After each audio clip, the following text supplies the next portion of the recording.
Hi, I'm Michelle Fulver. Thanks so much for tuning in to this video all about picking your marketing platforms. So we all know what marketing is, right? This is how we get the word out there to people who might buy our stuff that we have stuff for sale. At its core, it's a pretty simple principle, and yet for many small business owners, this is the bane of our existence.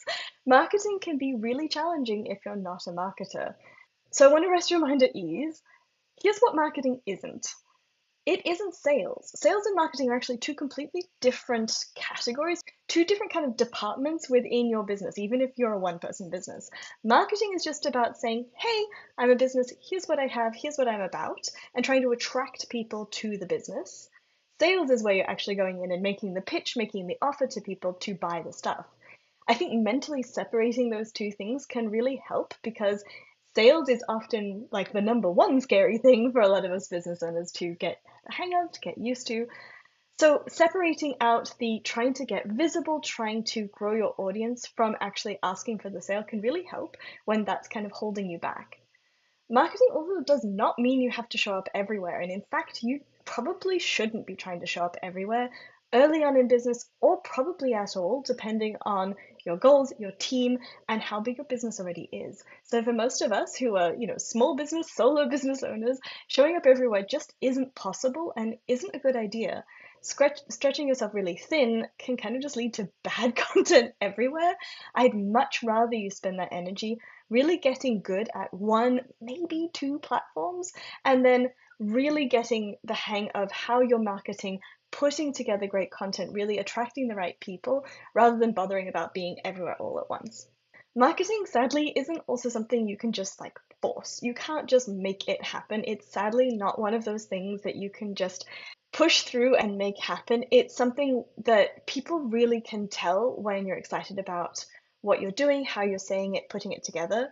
People can really tell when you aren't into your marketing. So it is really important to not just, yes, do your marketing for your business, but figure out how to market in a way that's going to work for you as an individual. Particularly when we're small business owners, marketing is all on us. And I think one of the bigger challenges getting started is figuring out this marketing piece, figuring out how you're going to get your business in front of people in a way that you enjoy, or at least can get kind of okay results with and don't hate doing in the same process. Because when you can figure out that equation of what works and what you like, that's where you really start to see momentum build in your business. And that kind of comes to this next question of like, where are we showing up to market our businesses? There are so many options these days of all the different places, quote unquote, you can be, and not all of those are physical. Actually, a lot of options are online, and particularly in this day and age, I think pretty much regardless of the type of business you're running, you should have an online presence of some form. Now, I've said that, you do not have to be on social media. Social media isn't what marketing is all about. And if you're not into social media, you do not have to show up on social. That is a lesson that's taken me at least 5 years to learn, so let me save you a whole lot of time and energy. You don't have to market on social media if you don't want to. What you do have to do is show up somewhere in a semi-consistent fashion with content that is valuable and helpful and applicable to the people you want to actually attract, and get it out there in front of the right people as much as you can. This is what really matters. So let's review your options because you do have options. So I'm going to talk mostly about kind of online options, and here's sort of the short term. So this is the stuff that will perhaps get you results faster, but may also have shorter lifespan in the results. So this is like the burn bright and then kind of burn out style of marketing. I'm not saying this is bad. I'm just saying to set your expectations that you will probably be creating more content more frequently, and it will have a lot less of a lifespan, but it can reach more people because you're in this like ever-growing consumption side of things. And this is where social media tends to live. So your options on the short-term side can look like Instagram, Facebook, LinkedIn, X, any of those kind of platforms where you are creating regular content, I mean daily, maybe weekly, and really working on building a following. Those kind of platforms can really be great if you love creating that kind of content, if you love showing up on video, if you like the idea of really engaging regularly with your audience and creating almost like a daily habit of this kind of marketing.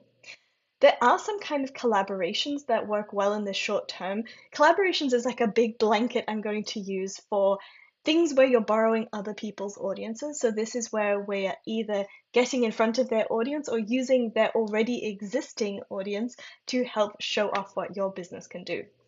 And sometimes things like participating in bundles, so that's sharing something of yours that's usually paid for free inside a bundle that someone else is hosting, that can be a great way to at least build up some momentum behind that product, get a couple of people onto your email list, and get some momentum going. It's a shorter term way of doing a collaboration. That being said, you may see quite a lot of people unsubscribe after the bundle. You may see that those results don't last as long. On the flip side, we have longer term options, and these are, you guessed it, things that are going to take more time to build the momentum, but have a longer lifespan. So this is things like blogging, podcasting, YouTubing, even Pinterest can be usually more of a long term, though you can occasionally have kind of a viral pin. And then there are also collaborations in this long term bucket. So things like a podcast that you can go on, or being in other people's memberships as a guest expert, working on JV, that's joint venture collaborations with another business owner. Those are the kind of things that can take some time. Summits can sit somewhere in between because often you'll speak at a summit, someone might get to know you a bit and take some time to actually join your audience, but it's a great way to kind of build up that familiarity with your brand. Now, both short-term and long-term are great. There is no right or wrong answer here, but I will say if you tend towards one or the other, it might be worth exploring what it would look like to borrow from one of those other categories. So if you've already really got the hang of Instagram, for example, perhaps scattering in some longer term content could really help balance out your marketing and not have everything sort of hanging on your ability to show up day in, day out on Instagram. And that's where perhaps building up a Pinterest following or creating some collaborations with people in your niche could really work well for you. On the flip side, if you're really working only on long-term things, if you're only blogging, for example, it might take quite a lot of effort and time before that starts to pay off.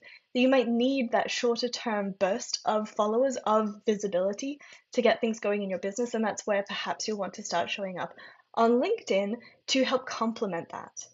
Now, I don't want you to try and do all of these things, and you don't necessarily have to have both long-term and short-term, but I do think it's worth taking a look at what you're already doing and deciding maybe is there some gaps that could be filled. So my mission for you is to choose. I want you to choose boldly what you're going to actually focus on, and I would encourage you to pick carefully something that you're actually excited about. Not what sounds strategic, not what everybody else is doing, not what seems to be quote unquote working well for others. I want you to look at what you would actually be excited to create. Does the idea of showing up on Instagram on Reels or doing stories every day sound really exciting to you? Or is that like your living nightmare? Would you be excited to create videos like the one you're watching now? Or is this going to be way too much work for you? Feel into the excitement of any of those options, and I think it's really important to listen to that because you as a human are going to actually have to do this work, and I think if you're not enjoying it, then it's going to show. I would also say, along with that excitement, look at what your existing strengths are. If you have a really visual business, if you're selling something that is really visual, it would be a bit of a shame to not show it off.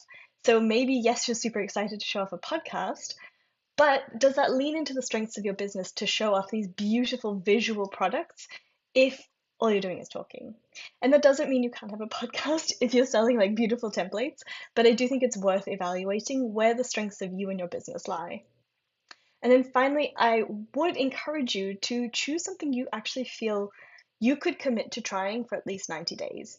Because it does take time, regardless of which of these platforms you're actually going to choose, to make any of it work. So you don't want to pick something that you go, oh, well, maybe I'll have a go for a week, because it will almost never be enough. So I want to have you really think carefully of what are you excited about, what leans into the strengths of you and your business, and what can you commit to for at least 90 days. And then just commit to one. I just want you to pick one platform to give your best effort for 90 days. If you've already got a platform that you've been working on, like I said before, if you've got like Instagram really working well and you're keen to try out like Pinterest, just settle on your laurels, sit there and know that the Instagram isn't going anywhere. You can keep kind of maintaining it if you want. but really give yourself space to explore what that excitement, that strategic option is, the Pinterest in this example, and let yourself go all in for 90 days. And then after those 90 days, it's super important to also give yourself space and like put it in the calendar to evaluate how it's going, to really think like, am I enjoying this as much as I thought I would? Is this getting me the results I was hoping for, or any results at all? And are you finding the right people? This is something that I've been doing a lot recently in starting this YouTube channel. Essentially, this is me giving this a really good go because I think I'm going to like this. I think this leans into my strengths. I think this shows off kind of the excitement I have for my business and what I want to talk about. So I'm going all in on this for the 90 days. And after those 90 days, we'll take a look. We'll see, is this working? Are you, you enjoying it as listeners? And I am enjoying this as a creator. Am I getting results that justify keeping up this effort? And we'll see. And I'll let you know. So speaking of letting you know, I love a behind the scenes. So I've actually got a private podcast series I'd love to have you listen to in the meantime before my next episode drops, where I'm sharing all about how my digital product business actually works and how I've designed it to work around my life in my like life first business approach, and giving you really actionable tips on how you can get started growing your successful digital product business as well. So I would love for you to go check that out. There's the link down below in the description. That is my Digital Products Unlocked private podcast. And in the meantime, I would love it if you could subscribe to the channel, hit the bell to get notified, and follow along. If you've got any questions, if you've got anything you'd like me to cover next episode, please pop a comment below so that I know exactly what to create for you, because I really want you to have as much input in what I create as just what I want to make. So thanks so much for following along, and I'll see you in the next episode.